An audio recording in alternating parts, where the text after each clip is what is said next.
చంద్రబాబు నాయుడు గారి ప్రభుత్వంపై మరోసారి హైకోర్టు ఆగ్రహాన్ని, ఆవేశాన్ని కలగలిపి నిప్పులు జరిగింది.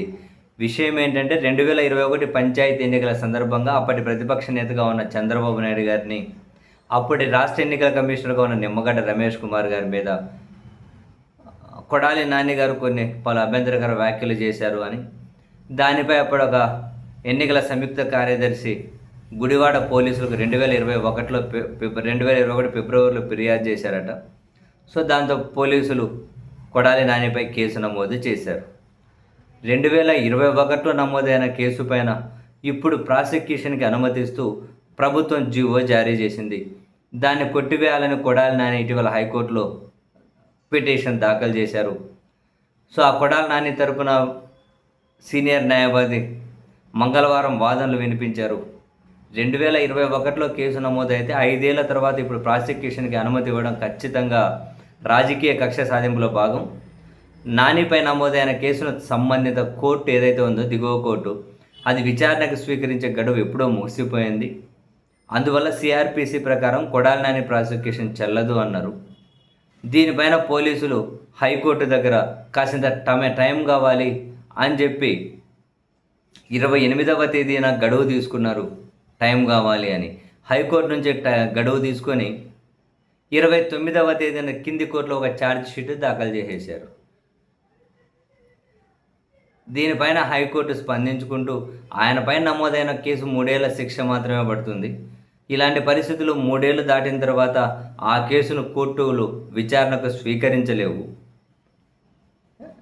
3 ఏళ్ల తర్వాత ఇటువంటి కేసులు విచారణకు స్వీకరించడం స్పష్టమైన నిషేధం ఉంది. అట్లా కింద కోర్టు దాన్ని విచారణకు ఖచ్చితంగా స్వీకరించకూడదు. ఆ కొడాలి నాని పైన ప్రాసిక్యూషన్కి అనుమతించడం కూడా చట్ట వ్యతిరేకమే అని చెప్పి హైకోర్టు ఏమనింది, పోలీసులు ఇష్టరీతిన ప్రవర్తిస్తూ ఉన్నారు. రాష్ట్రంలో పోలీసుల అడ్మినిస్ట్రేషన్ ఏమాత్రము సక్రమంగా లేదు. క్రిమినల్ ప్రొసీజర్ కోడ్ని ఉల్లంఘిస్తూ ఉంటే మేము చూస్తూ ఊరుకోవాలా? రూల్ ఆఫ్ లా అనేది ఒకటి ఉందన్న విషయం పోలీసులకు తెలియదా?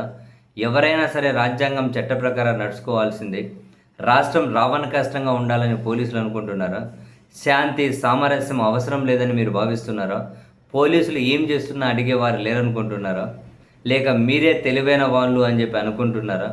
కోర్టులనే తప్పుదోవ పట్టిస్తారా అని చెప్పి ఒక నేత దాఖలు చేసిన పిటిషన్లో పూర్తి వివరాలను హైకోర్టు ముందు ఉంచేందుకు సమయం తీసుకొని, ఆ తర్వాత ఆ సమయాన్ని అడ్డపెట్టుకొని కింది కోర్టులోకి వెళ్ళి ఛార్జ్షీట్ దాఖలు చేయడం ఏంటి? వివరాలు సమర్పించేందుకు సమయం తీసుకొని ఛార్జ్షీట్ ఎలా దాఖలు చేస్తారు? ఇది ముమ్మాటికి కోర్టు ధిక్కారమే. పోలీసులు కలెక్టర్కు గుణపాఠం నేర్పించి తీరాల్సిందే. పోలీసులు కలెక్టర్ను కోర్టు ముందు హాజరు కావాలని ఆదేశిస్తూ ఉన్నాం. వివరాల సమర్పణ కోసం పోలీసులు సమయం కోరినప్పుడు కోర్టు సమయం ఇవ్వడం అనేది పెద్ద మనుషుల ఒప్పందం లాంటిది. దాన్ని ఉల్లంఘించేయడం ఏంటి అని చెప్పి అండ్ హోంశాఖ తరపున ప్రభుత్వ న్యాయవాది జయంతి, ఆమె వాదనలపైన కూడా హైకోర్టు తీవ్ర అసహనం వ్యక్తం చేసింది. ప్రభుత్వ న్యాయవాదికి కొన్ని ప్రమాణాలు ఉంటాయి. మీరేమీ ప్రభుత్వానికి అధికార ప్రతినిధి కాదు. ప్రభుత్వ న్యాయవాది ఉండేది కోర్టుకు సహకరించేందుకే తప్ప ప్రభుత్వానికి వాళ్ళ మౌత్ పీస్గా ఉండడం కోసం కాదు. ప్రభుత్వ న్యాయవాది అంటే కోర్టు ఆఫీసర్ అన్న సంగతి మర్చిపోకూడదు అని చెప్పి ఆమె మీద కూడా తీవ్ర ఆగ్రహాన్ని వ్యక్తం చేసింది హైకోర్టు.